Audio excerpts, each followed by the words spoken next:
In this video, we will illustrate the Central Limit Theorem with 13 votes for a hypothetical referendum policy by a population of 13, and samples of size 1, 2, and 3 are taken. There are 13 samples of size 1, that's simply 13 choose 1. There are 78 samples of size 2, that's 13 choose 2, and there are 286 samples of size 3, that's 13 choose 3. This spreadsheet file will list all the possible combinations of yes and no votes for the different samples, and probability distributions are created with probabilities that the number of yes votes is each integer from 0 to the sample size. So in our setup here, let's suppose that person 1, person 2, person 3, person 6, person 8, person 9, person 10, and person 13 all said yes. Person 4, person 5, person 7, person 11, and person 12 said no. So there's 8 yes votes out of 13 and 5 no votes out of 13. Okay, in columns E and F, rows 17 and 18, we've got our first probability distribution. 5/13 is the probability of x equals 0. Probability of x equals 1 is 8/13. And we'll create a histogram for it. I'll show it in a different file. Okay, I methodically did copy and paste in a judicious way to try to create all the possible 78 samples of size 2. And so they're going to start here in row 21, and I'll scroll up bit by bit here. So you have a chance to look at all of them. Very methodical. October 78, that doesn't look right. Let me change that to space 10/78. There we go.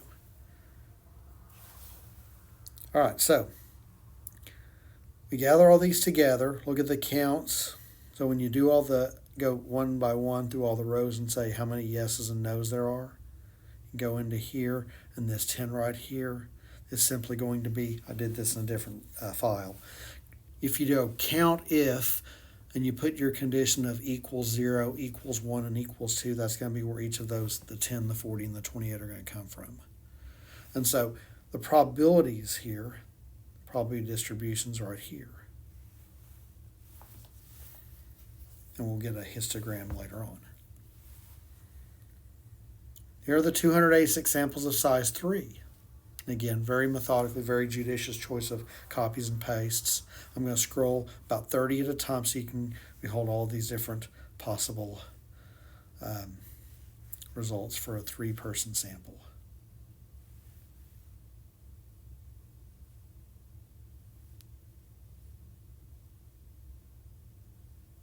Pause the video if you need to, if you want to take a careful look each screen by screen.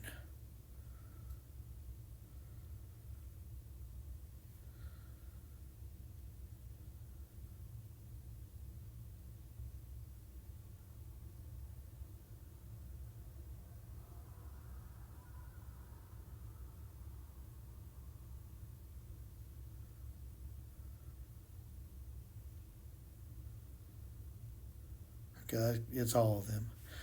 Again, for each row, I went down and typed the number of yeses from 0 to 3. And using the COUNTIF command, we get these values here, the 10 in column G and rows 391 through 394. We've got 10, frequency of 0, 80, frequency of 1, 140, frequency 2, and 56, frequency of 3. And so they're all here. Here's the probability distribution for the samples of size 3. Now, I didn't enumerate them all, but I used the multinomial distributions, and here's what it would look like if we took samples of size 4.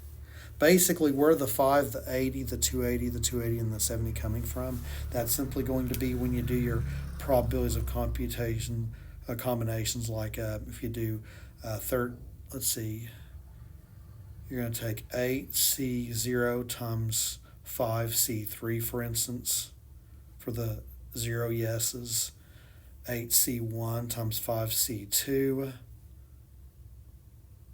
for the frequency of 1 yes vote, 8C2 times 5C1 for the frequency of 2 yes votes, and 8C3 times 5C0 for the number of yes votes being 3.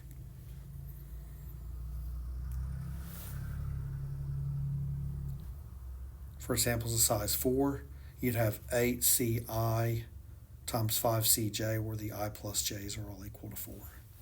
So down here in columns J and K, we got all the, from row 401 down to row 405, we've got all those different frequencies, or relative frequencies of yes votes going 0 through 4.